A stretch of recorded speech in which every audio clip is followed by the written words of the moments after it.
Hello everyone, welcome back to the channel. Sunday মানে morning থেকে ব্লগটা করছি।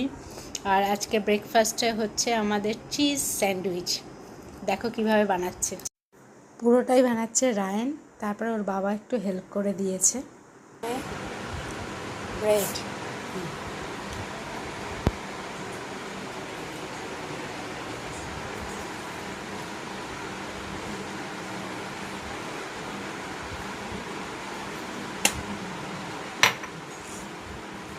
আজকে টিফিনটা আমরা ভালোই খাবো, বুঝলে?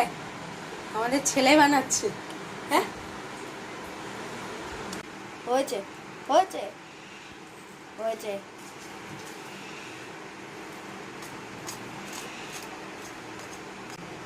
মানুষটাকে এরকম করে বুঝেছো, কেমন করে লাগাচ্ছে।